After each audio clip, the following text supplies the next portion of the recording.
It's sort of why you have to keep faith with your message, even when people are being dim, you know. Yeah. But then you can go the other way, and sometimes I see mediums say, "I know that's the truth because it just told me." Do you know what I mean? Okay. Yeah.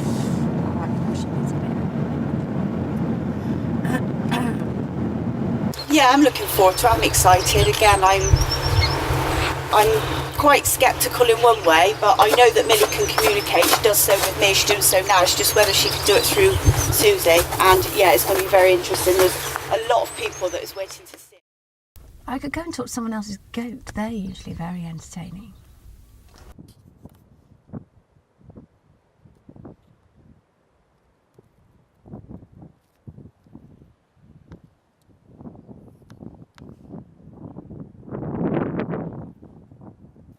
So, hi, my name is Susie Shiner. I'm a professional animal communicator, which means I hold thought conversations with people's animals on their behalf.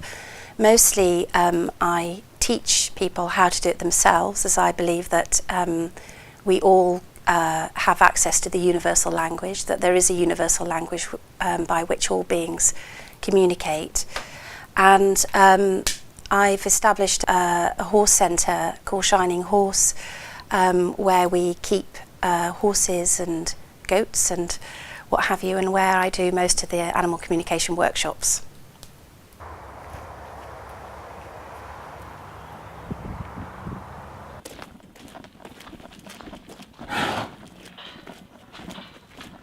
So when you're able to communicate with animals, it's not that you're tuned into them all the time. I wished I was tuned into them all the time, and they wish I was tuned into them all the time. Often I'm wandering around, wondering what to have for dinner tonight, and chatting to friends, and in which case I'm in my head.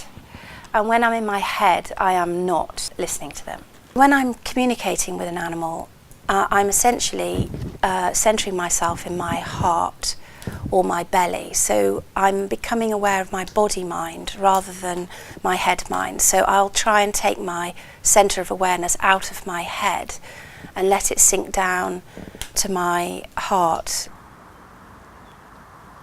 Because I've been with, well, Millie's owned me for about 7 years now. She had a very, very bad start in life. Didn't know much about it, but I would like to see if Susie can give me any insight into that and just see what Millie Muncher thinks of me as an owner, and if there's anything, any anxiety she's got that we need to work on. I'd like to know if Millie has any issues travelling or being in a trailer or a lorry at all, what she feels. How does she feel about travelling? Okay, so the first, she gave me something that wasn't about travelling to start with, okay? So I'm going to give you that now, otherwise I'll forget it. But as you were asking the question, I was still linked into her. Okay. And I've got a bit of, in my front feet, I've got a slight bit of pain. When I put my weight down, it feels like a little pinch almost. It's not like major pain, it's not aching, horrible pain. It's just like a bit of a pinch. For the travelling, she doesn't like all the rattling and the banging, and it's the rattling of the chains and all the noises, the metal noises. She doesn't like, she's much more comforted if there's another horse there. She wants action, adventure, she's your friend, she's a girl.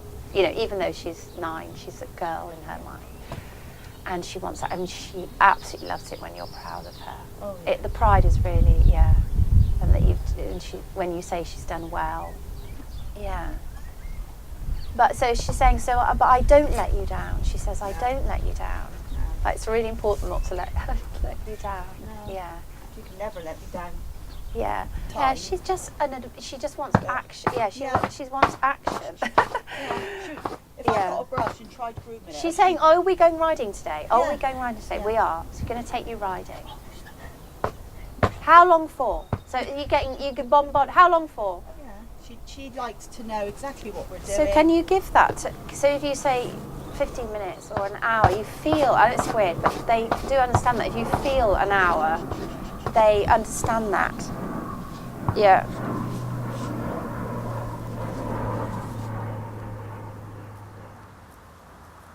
So I'm not sure whether all animal communicators receive information in the same way. When I first found out that I could communicate with animals, I really went to town on it actually, because I had a cottage which was backed on to where my horses were, and then I had another garden, a wall garden, where I kept a lot of chickens and ducks and pigs and goats. At the time I think I had 24 animals, and so I'd set off from my house, and it was totally overwhelming because I felt that I had to talk to every single animal I saw. So it would be down to sort of if blackbird was sat there on a branch, or a little robin was there, or the next door neighbour's cat. People have called me crazy, and sometimes when people say, what do you do? And the only thing I can say to them is I'm an animal communicator and I teach people to communicate with animals. Often people will smirk or laugh. It perhaps affected me more when I was less certain myself, when I thought I was a bit nuts as well. That was this actually happening? Was I making it up?